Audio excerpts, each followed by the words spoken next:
So we're going to be reading stories from the Sandman's Hour, Stories for Bedtime by Abby Phillips Walker.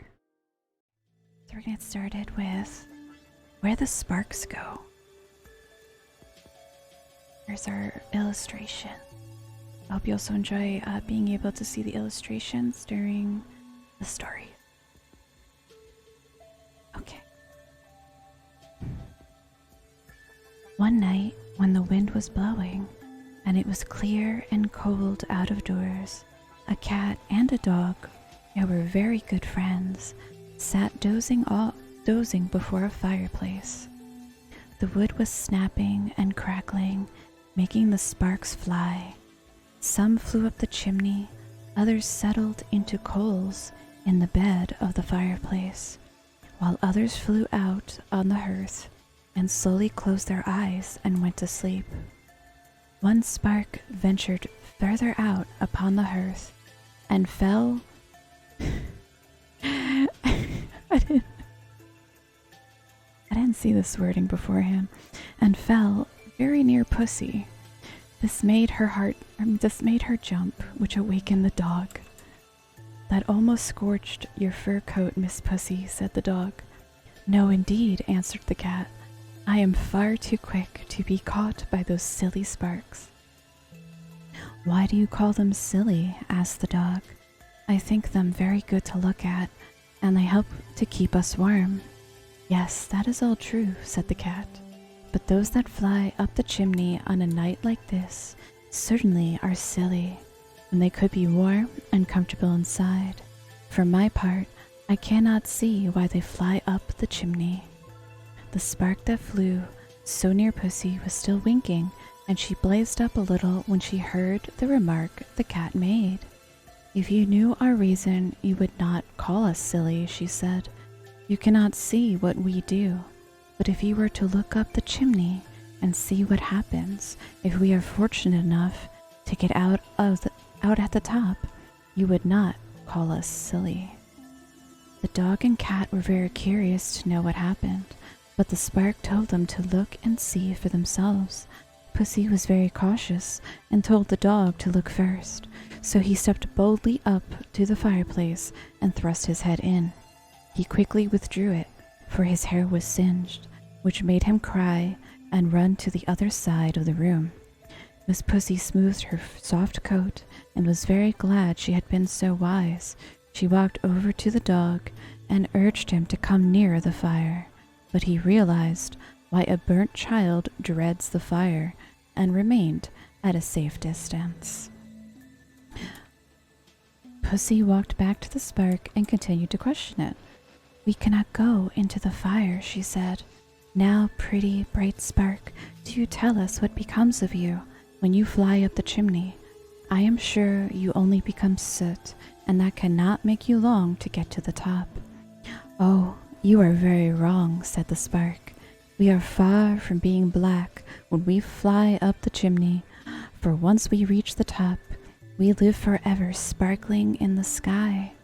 You can see, if you look up the chimney, all of our brothers and sisters who have been lucky and reached the top, winking at us almost every night. Sometimes the wind blows them away, I suppose, for there are nights when we cannot see the sparks shine. Who told you all that? Said the cat. Did any of the sparks ever come back and tell you they could live forever? Oh no, said the spark, but we can see them, can we not? And of course, we all want to shine forever. I said you were silly, said the cat, and now I know it. Those are not sparks, you see. They are stars in the sky. You can call them anything you like, replied the spark, but we make the bright light you see.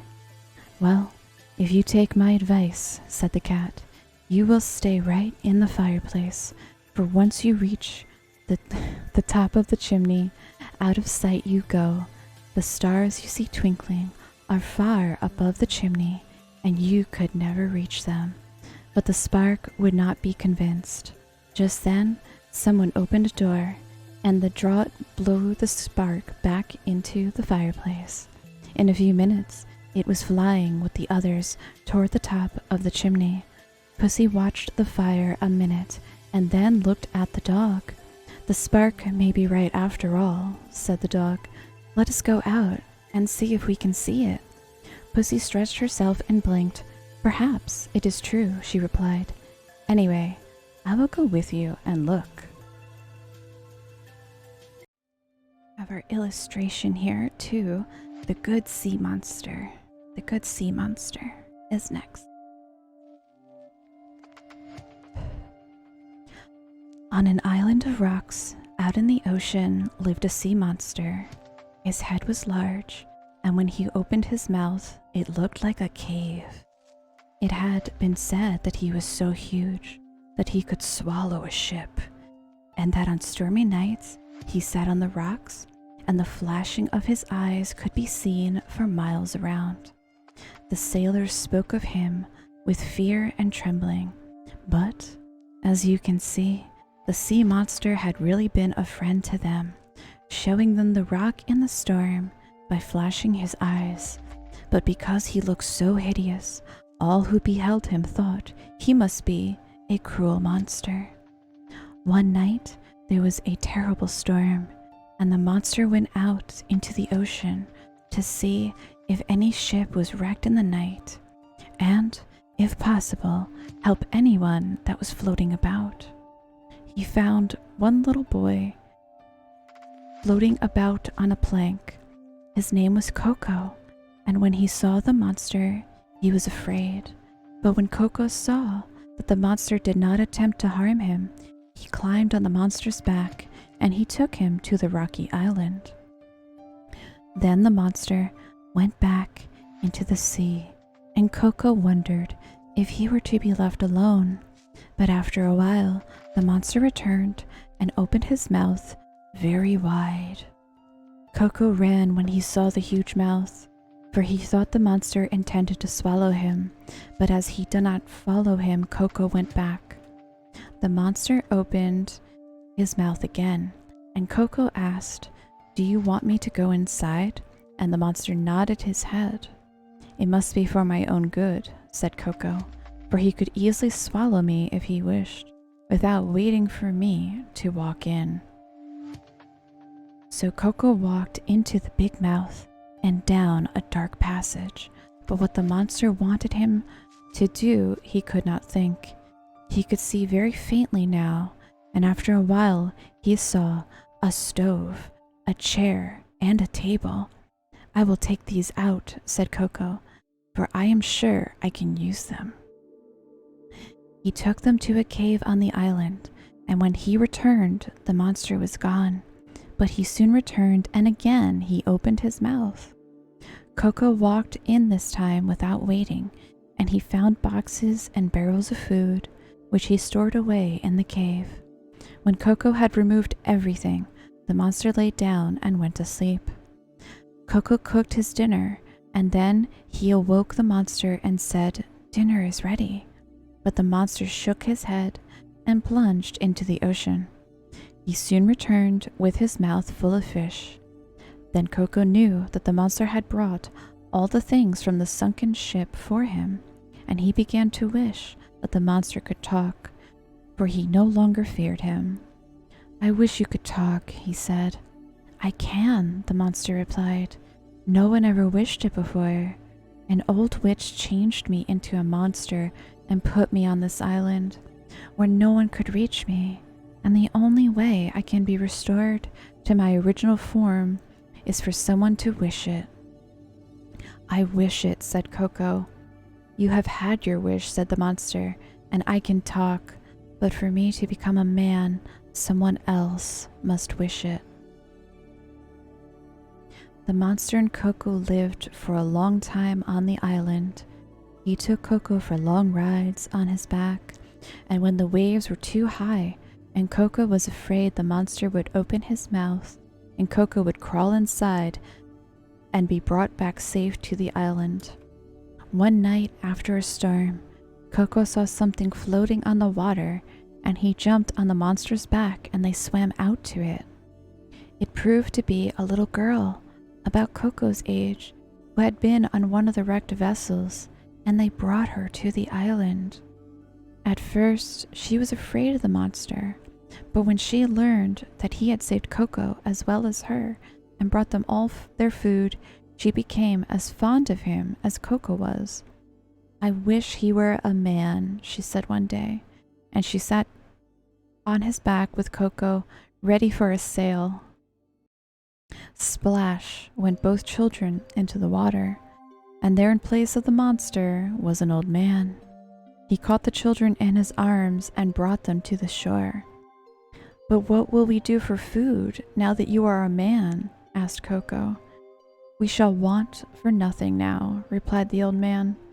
"I am a sea god and can do many things now that I have my own form again. We will change this island into a beautiful garden, and when the little girl and you are grown up and married, you shall have a castle, and all the sea gods and nymphs will care for you. You will never want for anything again. I will take you out on the ocean on the backs of my dolphins." 𝗙cie and the little girl lived on the enchanted island, and all the things that the old sea god promised came true. It is called Mother Turkey and Her Chick. We have our image right here. It looks like they're on a very thin branch. Mother Turkey believed in the old adage taught to her by her grandmother: "The early bird catches the worm." And every night, when the sun set, she took her little chicks to the highest branch they could reach in an old apple tree and sang them to sleep with this lullaby. "Close your eyes, my little turkey chick. Hide your heads, don't peep. Mother knows the boogie fox's tricks, and she'll watch while you sleep." Mother Turkey had told them about the bogey fox that lived in a hole on the other side of the hill, and it did not need more than the mention of that name to make them obey. I do wish we could, oh my goodness, I do wish we could get just a look at him," said one chick, as his mother came to the end of the verse. "I should not know him if I met him." "Oh yes, you would," replied his mother. "He has a very long tail and a sharp nose, and his teeth. Oh dear me," she exclaimed as she flapped her wings at the thought of them. "Will you wake us if he comes tonight?" asked another chick. "I shall not need to do that," replied Mother Turkey. "You will hear us talking. He is a very sly fellow, and always very polite and says nice things. But you cover your heads, it is getting late." And she began to sing. "Close your eyes, my little turkey chicks. Hide your heads, don't peep. Mother knows the bogey fox's tricks, and she'll watch while you sleep." By the time Mother Turkey reached the end of the verse this time, all the chicks were fast asleep. Mother Turkey stretched out her wings once or twice and turned her head in all directions, and then she settled herself for a nap. The moon was shining brightly when she awoke, and she saw not far off what looked like a large black dog walking cautiously toward the tree. Mother Turkey took another look and saw the bushy tail, and she perched herself more firmly on the limb and looked to see if her children were safe on there too, for she knew that the bogey fox had come to take one of her chicks back to his hole if he could. "Good evening, Mr. Fox," she said, as the fox came near enough to hear her. "I was sure that I knew your splendid figure. You certainly make a most remarkable picture in the moonlight." Mr. Fox was somewhat taken aback at this compliment, paid him in such a pleasant manner, for usually he was the one to make remarks, and the turkeys listened, not daring to move or speak. He recovered from his surprise by the time he was under the tree and said, "You are most flattering, Mistress Turkey, and I can only return the compliment by telling you that you are a picture yourself in the moonlight, sitting so stately on that limb. But if you would enjoy to the full extent this beautiful evening, you must come from the tree and take a walk over the hill." "No doubt you are right," replied Mrs. Turkey, "but I could not think of leaving my children alone. I should be very glad to take care of the little dears while you are gone," said Mr. Fox. "And if you will have them come down beside me, I will tell them a story, which I am sure will keep them interested until you return." By this time, the turkey chicks were awake and listening to what the fox was saying. He seemed so nice and polite that they quite forgot to be afraid. And when he spoke of telling them a story, one of them said, "Oh, please do go, Mother, and let him tell us a story. It will be very good if you will." "You see, my dear madam," said the fox, "the little dears are quite willing to stay with me. Do go and enjoy the moonlight." Mother Turkey looked at her children in a way that plainly said to them, "Be quiet." And then she said to Mr. Fox, "I appreciate your kind offer, and were my children well, should be very glad to leave them with you, but they have been sick and are so lean that I have to be very careful that they sleep and eat well, or they will not be fat by next Thanksgiving, and that would be a disgrace, you know."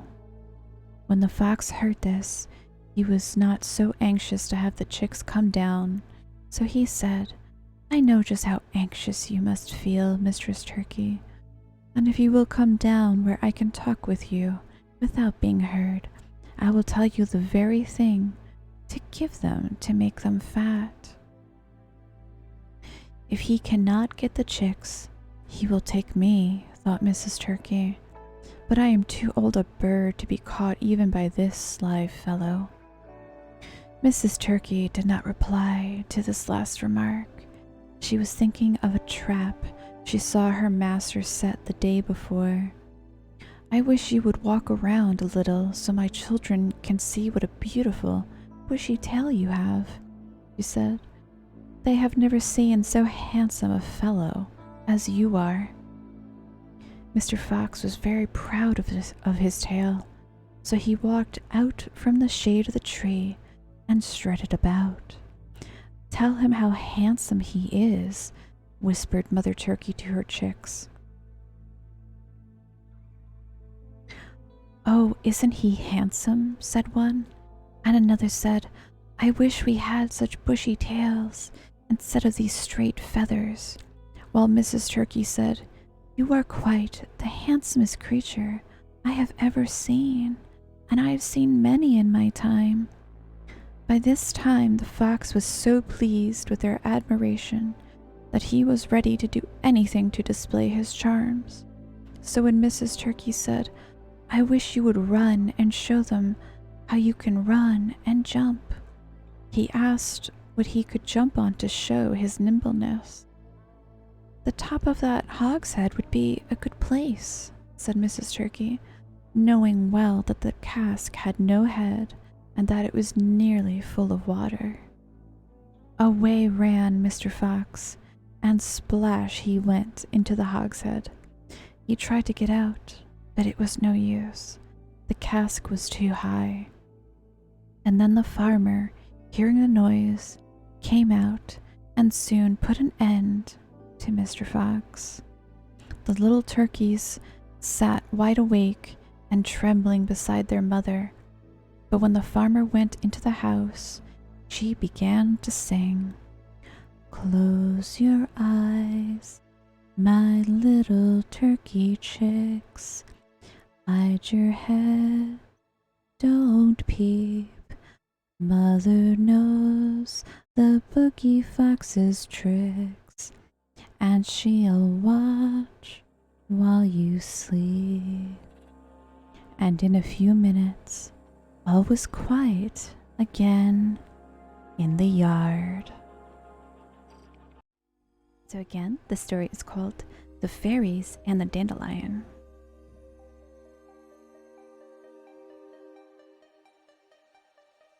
Okay.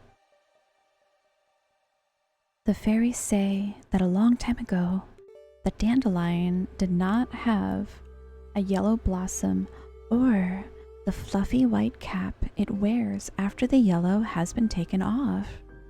They tell the story that one night, a long time ago, while they were holding one of their revels in a field, sounds of weeping and moaning were heard. The fairy queen stopped the dance and listened. It comes from the ground, she said, down among the grasses. Hurry, all of you. Find out who is in trouble and come back and tell me. Away went the fairies into the fields and gardens and lanes, darting in and out among the blades of grass. They found queer-looking weeds with leaves resembling a lion's tooth. They were crying and chanting a sing-song tune. Here we grow, so bright and green, the color of grass and can't be seen. Oh, bitter woe, but we'll not stop till the fairies give us a yellow top. Back flew the fairies to their queen and told her what they had heard. If only they had asked for some other color, she said. There are so many yellow blossoms now. The buttercup, the golden glow, and the goldenrod will all be jealous if another yellow flower enters their bright circle. Go back and ask them if they will be quiet if we give them a white top.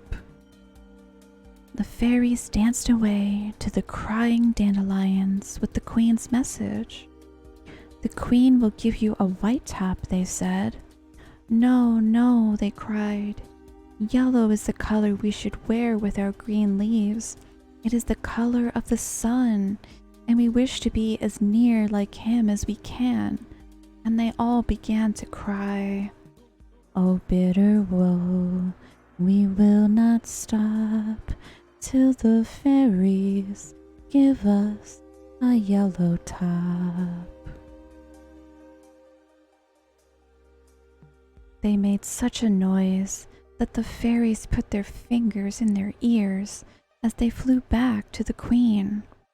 The grass blades stood up higher and looked about.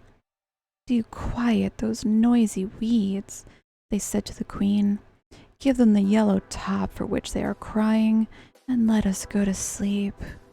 We have been kept awake since sunset, and it will soon be sunrise. What shall we do? Said the queen.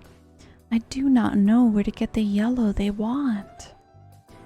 If we could get some sunbeams, said one fairy, we could have just the color they are crying for.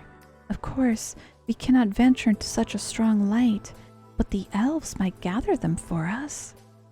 So they went to the elves and asked them to gather the sunbeams for the next day and bring them to the valley the next night. The elves were very willing to help them, but the sun shone very little the next day, and they were able to gather only a few basketfuls of the bright golden color. When the queen saw the quantity, she was in despair. This will never go around, she said, and those that are left without a yellow top will cry louder than ever. Why not divide it among them, said one fairy.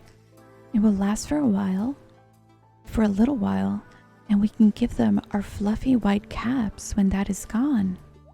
We shall take them off soon, and the dandelions can wear them the rest of the season." The face of the queen brightened. "The very thing," she said. If only the noisy little weeds will agree. Go to them and say they can wear yellow of the very shade they most desire, half the season, if they are willing to accept our fluffy white caps for the other half." The fairies hurried to the dandelions and told them what the queen had said.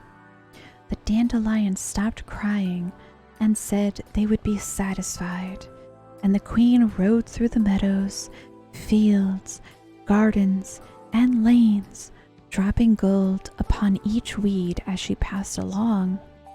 In the morning, when the sun beheld his own bright color looking up at him, he was so surprised that he almost stood still. The fairies kept their promise, and when it was time to take off their fluffy white caps, they went among the dandelions and hung a cap on each stem. The dandelions did not cry again, and the grass sleeps on from sunset to sunrise undisturbed. The next story is called The Mirror's Dream. "The very idea of putting me in the attic," said the little old-fashioned table, as it spread out both leaves in a gesture of despair. "I have stood in the parlor downstairs for 50 years, and now I am consigned to the rubbish room," and it dropped its leaves at its side with a sigh. "I was there longer than that," said the sofa. "Many a courtship I have helped along." "What do you think of me?" asked an old mirror that stood on the floor, leaning against the wall. To be brought to the attic after reflecting generation after generation, all the famous beauties have looked into my face. It is a degradation from which I can never recover. This young mistress who has come here to live does not seem to understand the dignity of our position.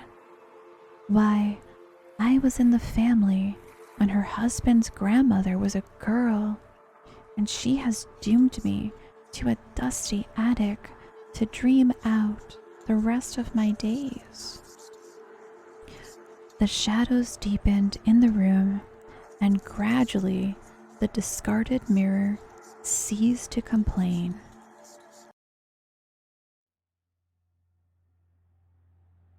It had fallen asleep, but later the moonlight streamed in through the window and showed that its dreams were pleasant ones, for it dreamed of the old and happy days. The door opened softly, and a young girl entered. Her hair was dark and hung in curls over her white shoulder. Her dark eyes wandered over the room until she saw the old mirror. She ran across the room and stood in front of it. She wore a hoop skirt over which hung her dress of pale gray with tiny pink ruffles that began at her slender waist and ended at the bottom of her wide skirt. Tiny pink rosebuds were dotted over the waist and skirt, and she also wore them in her dark curls, where one stray blossom, bolder than the others, rested against her soft cheek. She stood before the mirror and gazed at her reflection a minute. Then she curtsied and said with a laugh, "I think you will do. You must speak tonight." She seemed to fade away in the moonlight, and the door opened again, and a lady entered, and with her came 5 handsome children. They went to the mirror, and one little girl with dark curls and pink cheeks went close and touched it with her finger. "Look," she said to the others. "I look just like the picture of Mother when she was a girl." And as they stood there, a gentleman appeared beside them and put his arm around the lady, and the children gathered around them. They seemed to walk along the moonlight path and disappear through the window. Softly, the door opened again, and an old lady entered, leaning on the arm of an old gentleman. They walked to the mirror, and he put his arms around her and kissed her withered cheek. "You are always young and fair to me," he said, and her face smiled into the depths of the old mirror. The moonlight made a halo around their heads as they faded away.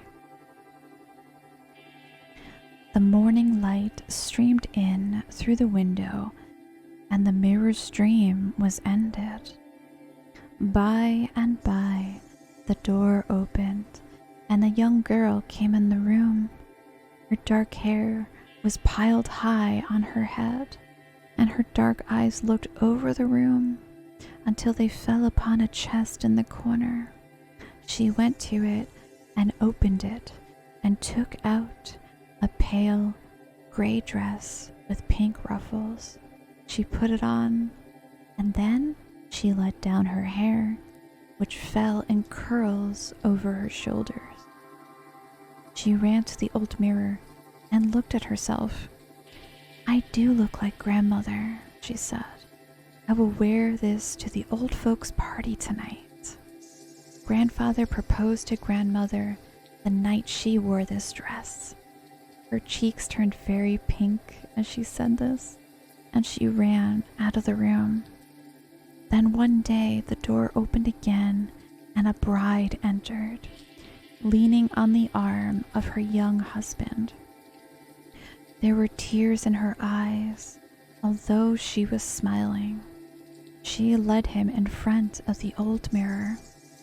"This old mirror," she said, "has seen all the brides in our family for generations, and I am going far away. I may never look into it again. My brother's wife does not want it downstairs, and I may be the last bride it will ever see." And she passed her hand over its frame caressingly. And then she went away, and the old mirror was left to its dreams for many years. Then one day, the door opened again, and a lady entered. With her was a young girl. The lady looked around the attic room until she saw the mirror. "There it is," she said. "Come and look in it, dear." The young girl followed her. "The last time I looked into this dear old mirror," the lady said, "was the day your father and I were married. I never expected to have it for my own then, but your uncle's wife wants to remodel the house, and these things are in the way. She does not want old-fashioned things, and they are willing I should have them." "Oh, Mother, they are beautiful," said the girl, looking around the room. "We will never part with them. We will take them to our home and make them forget they were ever discarded." And so the mirror and the sofa and the table and many other pieces of bygone days went to live where they were loved, and the old mirror still reflects dark-haired girls and ladies who smile into its depths and see its beauty as well as their own. It's your birthday. Happy birthday. Happy birthday to you. Happy birthday to you. Happy birthday to Fireblaze. Happy birthday to you. Alright, we're gonna have, you know what? We're gonna have cupcakes. We're gonna have cupcakes. Okay. We're gonna have cupcakes for chat.